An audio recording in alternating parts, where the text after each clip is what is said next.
too far at a range to catch with a shot, which is his amateur style coming into play, or he's really close, smothering his opponent's work, leaning on him, using his head on the chest, and roughing him up close, which is allowed in boxing, but you're not allowed to headbutt your opponent, but you're allowed to rough him up and lean on him, and I can do that pretty good myself, so I'll give as good as I get in there. Without giving too much away, is that the kind of fight you want? Do you want a rough house fight with him? I want to close him down, take him into places he's never been before, put him in the unknown territory, take him into the trenches and put the heat on him, take him into deep water, whichever cliche you want to use. I want to let him feel that he's in the ring. When he sits down at the end of round 1 and end of round 2, he's thinking to himself. If it goes 8, 9, 10, 11, you feel that you have the advantage here because you've been there plenty of times? I punched very hard in the late rounds. I've done damage late on, and I'm so fit and genetically gifted. 12 rounds for me at a pace isn't a problem, as you've seen in the past. So I think the late rounds will be to my advantage. What do you see as your biggest advantage in this fight? I think if I had to single out the biggest advantage, it would be punching power. Simple as that. The potential for a knockout. Exactly, yeah. Carl, I asked a question before about officials. We know it's going to be a great fight. I spoke to Andre about it. Are you concerned about who the referee is and about who the judges will be? Because after 12 rounds or whatever it goes, we want a fair decision here. How do you feel? I never used to really be concerned. I never used to be sort of worried about who's judging. My trainer looks at the judges, we give them to my promoter, then we may pull one out, or it goes on in the background. It's been a weird year though. Exactly, I never really think too much about it, but following the Johnson fight, where one of the judges gave the fight to Johnson against me, which I thought was ludicrous, and the Paul Williams fight recently, I've sort of started to take note, started to be a little bit concerned, but it's my promoter, Eddie Hearn and Matchroom Sport, and the Atlantic City State Commission, who actually are doing a fantastic job and talking to us and answering all our questions and concerns up until now.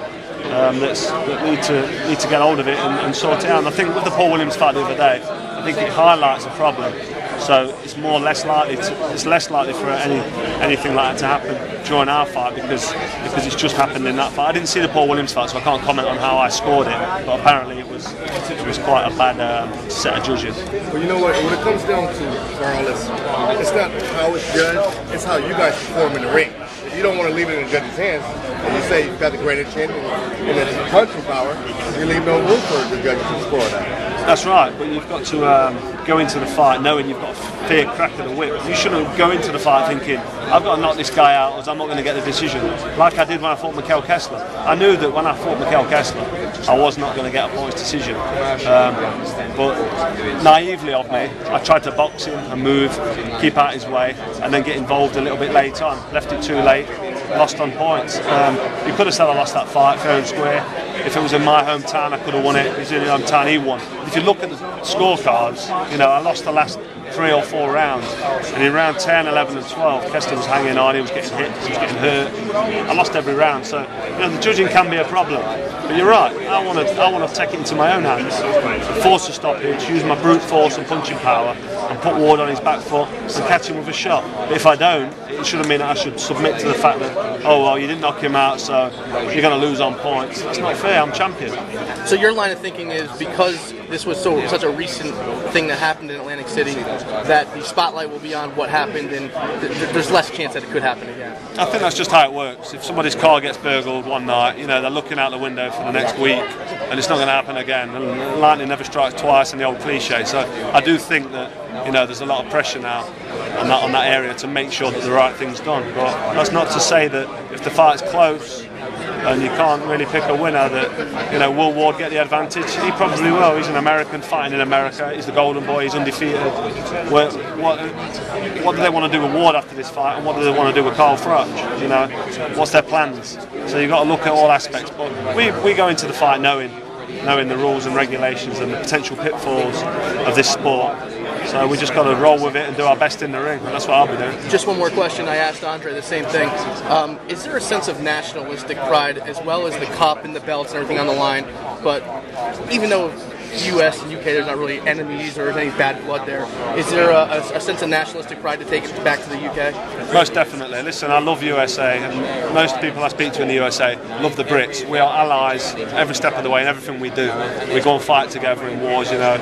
We say that America rescued us in World War II, and we say, no, you didn't. You came in at the death, and, you know, sorted things out. And we always work together on a political level, on a national level. I've got nothing. I love the USA. I love it. I'm even considering moving out here. So I'm in deep talks with my girlfriend Rachel about moving out here. And I'm looking into education and schooling and whatnot for my boy Rocco, because he's only 14 months old. But that side, yeah, definitely English, USA. That's what it is. You know, it's UK v the USA, and I think that's great. I think it's a sense of national pride, and that's what makes it big. It's no need or animosity or hatred. It's just, it is what it is, and that's what makes it more fantastic. I'll have the British flag, you'll have the USA flag, and there's no hatred there. It's just England v USA. Let's get it on. Let's see what happens. It kind of had to end that way because it's sort of the way that the tournament was set up. It seemed like it was the USA versus the world, the way it was pitched, and now that's how it's going to end. Yeah, I mean, it could have been 2 Europeans in the final, it could have been 2 Americans in the final, but I think it has added spice to it, the fact that it's, you know, it's an Englishman and an American in the final. I think it's worked out very well. I mean, you've got 2 tough opponents in the final. I mean, you couldn't ask for a better final for fight fans to see in this case scenario. I mean, belts are on the line, the cups on the line, and national championship pride is on the line as well. Yeah, definitely, exactly. It's 2 world titles, the Super 6 Cup, which is the toughest tournament in world boxing to ever happen, ever. You know, it might happen again after in a different weight division, but it's not happened before, and it might be a long time before you get 6 top fighters. And I think there's ended up being 8 fighters, and you know, we've got Glenn Johnson in late, Alan Green's come in, and with Jermaine Taylor dropping out and Darrell dropping out. But at the end of it, the 2 fighters who were the best in the original 6 lineup, I think, are in the final. So it couldn't have panned out better for Showtime and for the fans. What do you think that Ward poses, and I've asked this question to him as well, his toughest threat to you in this fight? I think Ward is. I think Ward's a tricky customer. He's quite awkward, and he knows his way around the ring, and he knows how to fiddle his way through fights. And there's a danger of this fight if he's able to get away with what he does and what he's done previously. I don't think that entertaining fights is involved there. I don't know if it's just me. I'm not a boxing purist. I'm not a massive boxing fan. I do watch boxing, but I watch all other sports. I watch a lot of American sports as well.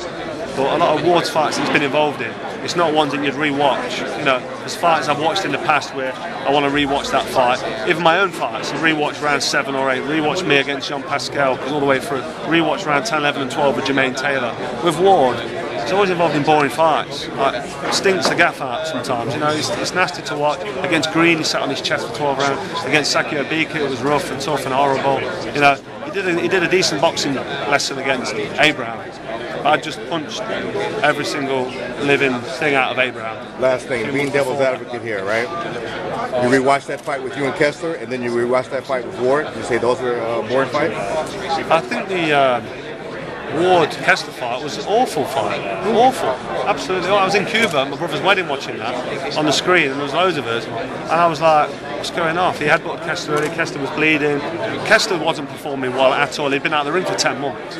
And you know, Ward was in his hometown. The referee was allowing him to use his head and hold and, you know, ducking low and cheat and grab hold of Kessler. Kessler couldn't get anything going. So when you watch that fight, it was awful. When you watch me and Kessler, it was 2 proud men going at it toe to toe, leaving it all in the ring. You know, there was no holding, there was no clinching, there was no headbutting. There was 2 fighters in there, both proud warriors in there to win the fight best way they could. And I've got no hard feeling towards Kessler winning that fight because he fought his skin out and he did very well that night. And I left it all in the ring, left everything I had in the ring, you know, based on what happened on the build-up to the fight with the volcanic ash cloud, hindered my late preparations. But it was 2 warriors going at it toe to toe, and it's a fight you can re-watch again and again and enjoy it and see different things and judge it and score it differently. So the fight with Ward and Kessler, to me, I would not watch that fight again. I've got no intentions of watching that fight ever again. You know what it's like to get the belt and to lose the belt. Now, exactly. Does that make you harder pressed to keep that belt now? Well, after losing the fight with Kessler, I went back to the drawing board and, you know, I put that extra mile in now when I'm running, when I'm training. I didn't really need to because I'm fit and strong anyway, but that's just given me that edge, it really has. And I think at 34, I feel physically at my peak strength, you know, physically, strength-wise, I feel so strong. I monitor everything I've done since the last 10 years. I've got 10 diaries from 2000 to 2010, 2011. Every press up, every sit up, every pull up, dips, every round of punching, it's diarised. I'm hitting better times on my runs now, and I'm doing more press ups now than what I did when I was 26, 27 years old. You know, your recovery slows down a little bit as you get older, but you become more acute and you become physically stronger. And I think your lungs get bigger because the long distance run. If you look at triathletes, I'm going off boxing now, the triathletes that do the swimming, the running, and the cycling, they're all aged between 32 and 40, and they're the best athletes in the triathlon, and that's similar sort of to boxing in terms of fitness. You need your anaerobic explosive ability, you need your long distance stamina, and you know, there's a lot of late bloomers now in boxing. At 34, I'm not a late bloomer. I'm not an old man. But you know, I've got plenty of experience, and I'm in my peak. I'm not going to get any better. I'm in my best years, and it feels like I'm in the best years. You're not clairvoyant, but if you had to predict, I'm sorry, man. I know you're not clairvoyant, but if you had to predict how this fight was going to go, what would you say would happen? I don't think the fight's going to go the distance. I honestly do not think that, and I think I'm going to stop him.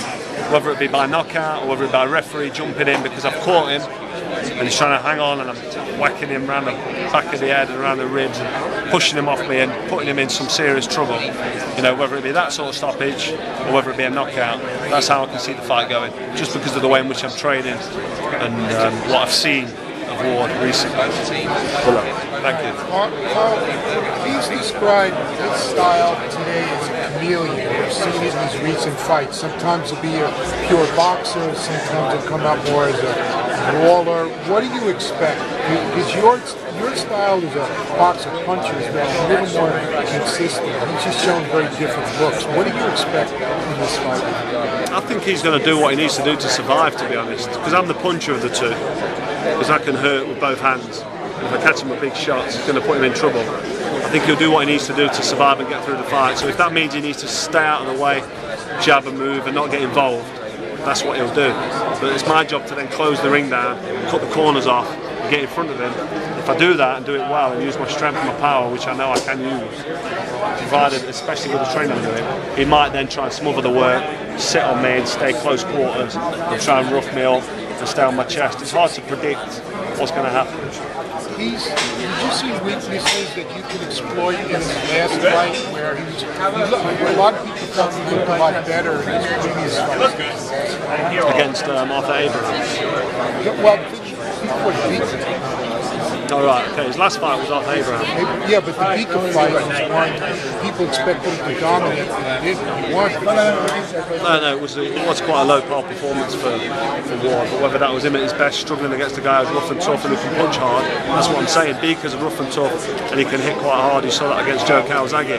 So Ward obviously had concerns with staying in front of him and exchanging leather with him. So he smothered the work, he made it rough, made it messy, and it was, you know, he kept in the safe zone in terms of he's either totally out of range or he's too close in range, smothering work, and that's what Ward does, and he does it effectively. It doesn't make for a very good spectacle. It's not for a viewing audience, you know. The armchair fan will flick over the channel because it's rubbish to watch. He gets the result that he needs, but not at top level, not against top fighters like myself. Do you have any concerns? He's training, one of the people helping training him is Victor Conti, who used to be involved with the Malco scandal, and has now cleaned up his ways. Do you think there's going to be any problem with that? A drug issue? Yeah. I think that, you know, that with the drug testing and the way it's done, the random drug testing, and then we're drug tested on the night of the fight as well. I think if there is any drugs cheats out there, then they will be caught. You know, I don't know who he's working with or who this guy's name that you talk about, but somebody mentioned that in the British press conference yesterday. I don't know about the guy he's worked with or been working with, or about any drugs cheats on that level. But I do think that the officials, the WBC and the WBA and the independent drug testing officials, they're on top of it, and you know, it's their job to make sure that none of that goes on. And we're drug tested every single time we fight, so it shouldn't be an issue. To be honest, it's not a real big concern for me now. If I'm totally honest, I'm not concerned. You also had... He's not working with that guy anymore, is he? He's still working with Victor Conti. He's gone clean. I'm just saying that some people are still suspicious of him, but he's gone clean from several years ago. You also had a promotional change during the course of this tournament. There's just an amazing amount of things that have gone on. Do you see any need for fighters to get together and form some kind of union or association or something like that? It used to be talked about more a few years ago, but people are starting to make some noise about it. Well, we have got different unions and different boards of control and different commissions throughout different countries. You know, we've got the British Boxing Board of Control. But I mean, like a fighters union, like exists in other sports, your own union association. You can get a union, but it's difficult to get everybody unified and together, and to stand together in unity, as you like, because there's not that many world champions out there, and they're spread over different countries. So ideally, in a perfect world, we would have a fighters union to make sure that these fights happen, and this is one of the reasons Ken Hirschman put the Super 6 together, to get these fantastic fights. So in a way, Ken Hirschman's Super 6 World Boxing Classic is a good union because it's brought these fights together that wouldn't have happened. But yeah, in a perfect world, everything would be fair and above board, but unfortunately we don't live in a perfect world. All right, good luck on October 29th. I think it's going to be a great fight.